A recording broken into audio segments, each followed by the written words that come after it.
Hello, Cancer. It's umomgtarot, and this is your November tarot card reading. So let's have a look at your astrology reading cards to start. We'll see the themes, and then we're gonna do a solemn, dignified tarot spread. All right, so here we go. Your first card. Oh, you got yourself.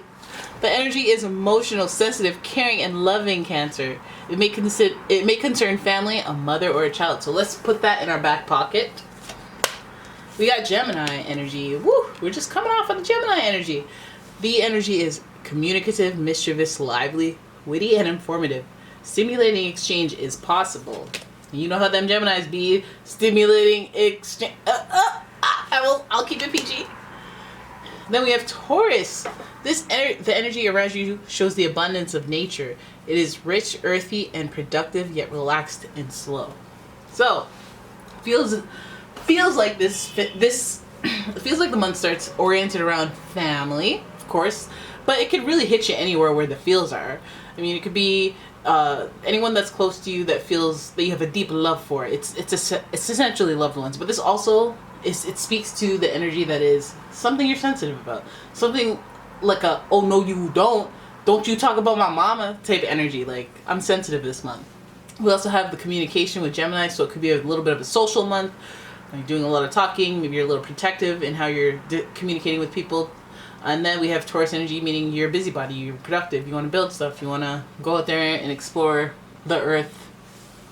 Maybe like go for nature walks, maybe you guys are on that kick as well.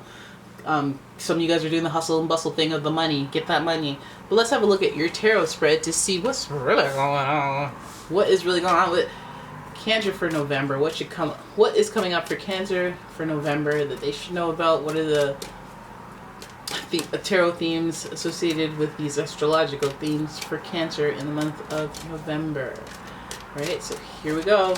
Here for okay. So we're on the grind. We got the 9 of Pentacles, which is recognized as someone who's independent, somebody who can make their own coin.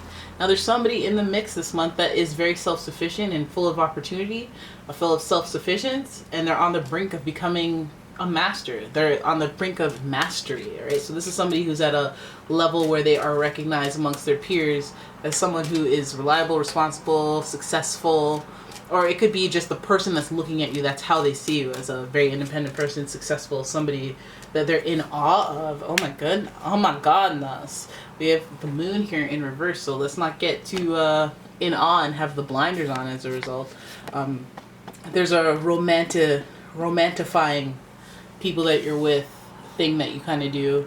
Maybe it's tied to your emotions. You're sensitive, and I think that some of that sensitivity may be clouding your judgment in the way that you perceive people who are successful, or you could just this also, if there was another like pentacle kind of card that came up, I would say that this would be like don't get an ego, don't buy into your own BS, don't buy into your own gimmick when it comes to your success or for the things that you're really good at. Like, still be humble to some degree.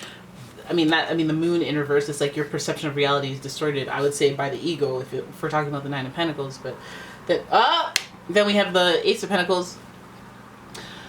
Okay, so definitely keep the ego in check and don't get blinded by your desire for money or your sensitivities as it relates to money. Like, don't do things out of desperation. Don't do things out of cockiness or arrogance or just wanting to be flashy, like spending money that you don't have to spend. Anyways, yeah, don't make your perception of money distorted by something that has something to do with your ego.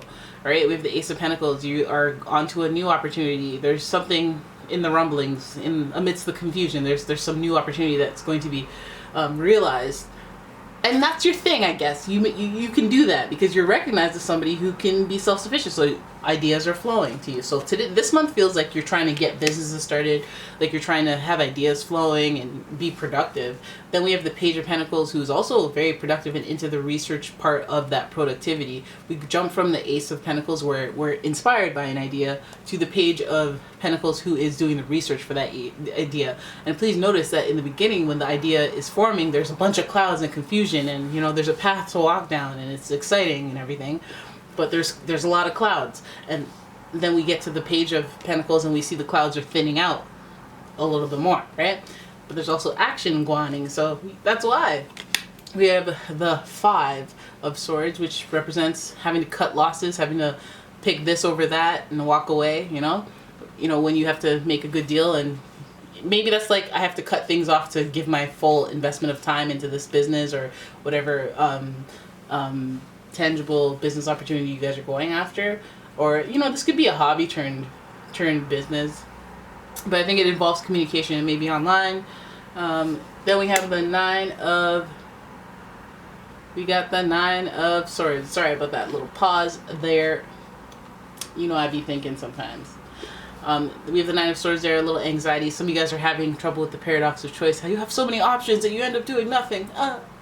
You know, and you're... Okay, I see where the paralysis comes from.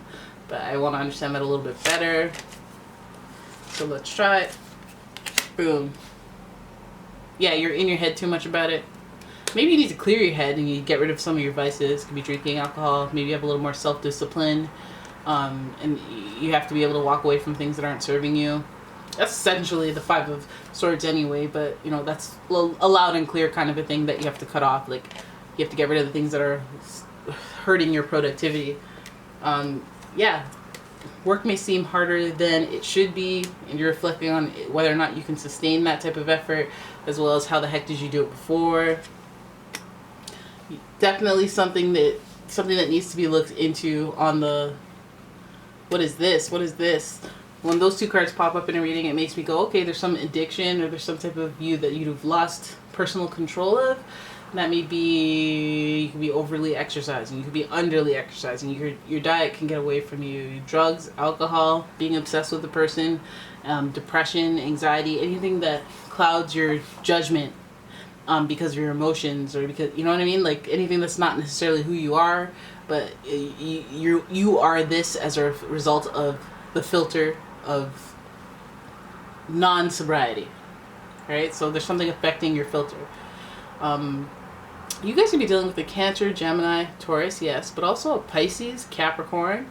I mean, we have a lot of pentacles here, so it could be a Taurus, Capricorn, or a Virgo. Lots of pentacles, lots of pentacles. We have a couple of swords, but majority, the recurring theme here is pentacles. Right, but this could also just be hitting you in the career finance area where you're on this journey and there's a new idea.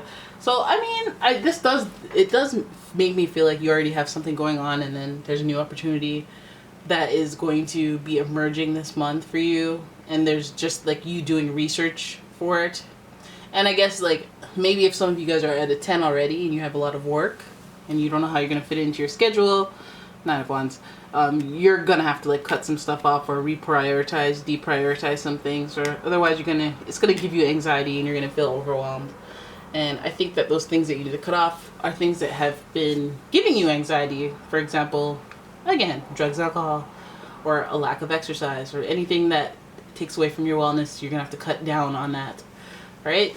So then we have the Four of Wands. I think you realize that in order for you to achieve success, or the type of success that is, that makes you feel happy or fulfilled, I think that you are gonna have to do some really deep inner work. Not that deep where it's gonna take so long, but you just have to have those realizations of things that have been like, this is like when you hit your 30s, okay? And I can relate to this obviously, and that's why I'm using it as an example. When you hit your 30s and you realize, hey, you can't drink that much anymore, and not just because you're 30, but because your body is going to tell you that you're 30 and it's going to shut you down every time. You know? And then so you're laying down on your bed, and you're reflecting like, oh damn, I can't drink anymore, man. I just can't, because my lungs and my liver and everything's breaking down, and I feel like sick for 2 days for drinking for one night. I can't do it. Right? That's mastery, realizing your personal strengths and weaknesses and navigating through them and conquering the stuff that is a weakness that you can shift with your mind. You know, it's about bargaining with yourself. Like, all right, today I usually have 6 packs of cigarettes. I'm gonna do 3. I'm gonna try to do 3. Hopefully meet myself somewhere in the middle. You know, now I'm not talking do 5.5 and be proud of yourself, but I mean, that's still some progress if we're gonna be real. But you know what I mean? Like, set yourself up to win and talk yourself up during. All right, so this month, boom, conquering stuff, getting through stuff, but also reaffirming that you are the successful being, the successful Pokemon who's of mastery. Just sometimes when you fall off, you got to get that recalibration going by getting rid of some of those vices and re-implementing some of those self-discipline strategies that you already know about. All right, and especially as a Cancer, that's just something that you know about, but you have a hard time executing on sometimes. And sometimes you have to be very, very conscious of what you're doing and exhibit some of these Capricorn qualities where you have that willpower, that stability, that no means no vibe instead of the, you know, the crying vibe. We don't want to do the crying. We want to be all tough and have swords and stuff. All right, so that is your November reading. I hope you guys enjoyed it. If you did, please give the video a thumbs up and please subscribe to the channel, and I will see you guys in the next video. Bye bye.